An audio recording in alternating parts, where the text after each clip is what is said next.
Lord जय मसीह की। फिर से आप लोगों का प्रार्थना जीवन चैनल पर मैं स्वागत करता हूं। आइए आज का कुछ बाइबल वचनों को देखते हैं।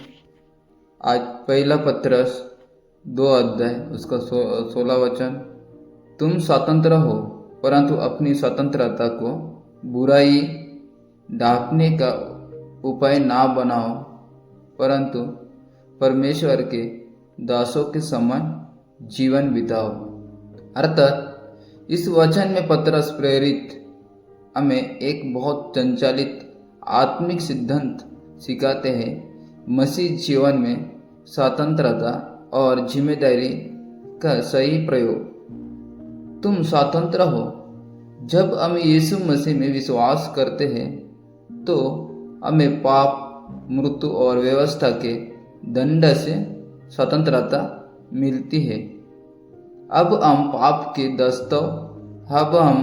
पाप के दास नहीं बल्कि मसीह में नए जीवन के अधिकारी हैं। परंतु अपनी स्वतंत्रता को बुराई ढांपने का उपाय ना बनाओ। यह चेतावनी है कि मसीह स्वतंत्रता को पाप करने की छूट या गलत काम छिपाने का बहाना ना बनाए। कुछ लोग सोचते हैं कि हम तो अनुग्रह के अधीन हैं, इसलिए जो चाहे कर सकते हैं, लेकिन ये मसीही जीवन का गलत उपयोग है। परंतु परमेश्वर के दासों के समान जीवन बिताओ। सच्ची स्वतंत्रता का अर्थ है सच्चा से परमेश्वर की आज्ञाओं का पालन करना और उसकी इच्छा में रहना। दास शब्द यहाँ नम्र, आज्ञाकारी और सेवा करने वाले मन के लिए प्रयोग हुआ है। इसका अर्थ है कि हमारी स्वतंत्रता का हर प्रयोग परमेश्वर की महिमा और दूसरों की भलाई के लिए होना चाहिए। और हम दूसरा देखते हैं यूहन्ना की किताब 8 अध्याय 36 वचन को, इसलिए यदि पुत्र तुम्हें स्वतंत्र करेगा तो तुम सचमुच स्वतंत्र होंगे। अर्थात यह पुत्र से तात्पर्य यीशु मसीह। इंसान अपने प्रयासों से पाप, दोष और आत्मिक बंधनों से कभी मुक्त नहीं हो सकता। केवल यीशु ही हमें सच्चा स्वतंत्रता दे सकते हैं। पाप के दस्तव से, शैतान के वंश से, मृत्यु और न्याय के भय से यह स्वतंत्रता बाहरी नहीं बल्कि आत्मिक स्थायी है। जो कोई मसीह को स्वीकार करता है वो केवल नाम का नहीं बल्कि वास्तव में स्वतंत्र व्यक्ति बनता है। रोमियो की किताब 8 अध्याय 2 वचन, क्योंकि जीवन की आत्मा की व्यवस्था ने मसीह यीशु में मुझे पाप और मृत्यु की व्यवस्था से स्वतंत्र कर दिया है। अर्थात ये 2 प्रकार की व्यवस्था है। लो की तुलना की गई है। पाप और मृत्यु की व्यवस्था यह उस सिद्धांत को दर्शाता है कि जो पाप करता है उसका फल मृत्यु है। उसका रोमियो 6 अध्याय 23 वचन में पाया जाता है।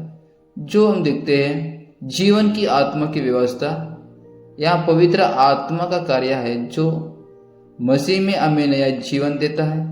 जब कोई यीशु पर विश्वास करता है तो पवित्र आत्मा उसके जीवन में काम करता है और उसे पाप के बंधन से मुक्त कर देता है। अब वो व्यक्ति पाप की गुलामी में नहीं बल्कि आत्मा द्वारा संचालित जीवन जीता है। मतलब पवित्र आत्मा हमें सामर्थ्य देता है कि हम अब पाप के दबाव में ना जिए बल्कि नए जीवन में चले। और गलतियों उसका 5 अध्याय 13 वचन, हे भाइयों, तुम स्वतंत्र होने के लिए बुलाए तो गए हो, पर उस स्वतंत्रता को शरीर की अभिलाषाओं को पूरा करने का अवसर ना बनाना, पर प्रेम से एक दूसरे की सेवा करना। अर्थात तुम स्वतंत्र होने के लिए बुलाए तो गए हो। मसीह ने हमें व्यवस्था के बंधन से और पाप की दास्ता से छुड़ाया है। अब हम अनुग्रह के अधीन हैं, इसलिए आत्मिक स्वतंत्रता का आनंद उठा सकते हैं, पर उस स्वतंत्रता को शरीर की अभिलाषाओं को पूरा करने का अवसर ना बनाना। यह चेतावनी दी गई है कि इस आत्मिक स्वतंत्रता का गलत उपयोग ना करें। शरीर की अभिलाषा का मतलब है पापपूर्ण इच्छाएं, स्वार्थी प्रवृत्तियां और सांसारिक वासनाएं। कुछ लोग सोचते हैं कि हम अनुग्रह के अधीन हैं तो जो चाहे कर सकते हैं। ये गलत है, पर प्रेम से एक दूसरे की सेवा करना सच्ची मसीही स्वतंत्रता हमें स्वार्थी नहीं बल्कि सेवक बनाती है। स्वतंत्रता का सही उपयोग है दूसरों के प्रति प्रेम दिखाना, मदद करना और विनम्रता से सेवा करना। इस वचन पढ़े जाने पर परमेश्वर सभी को आशीष दे। आमीन।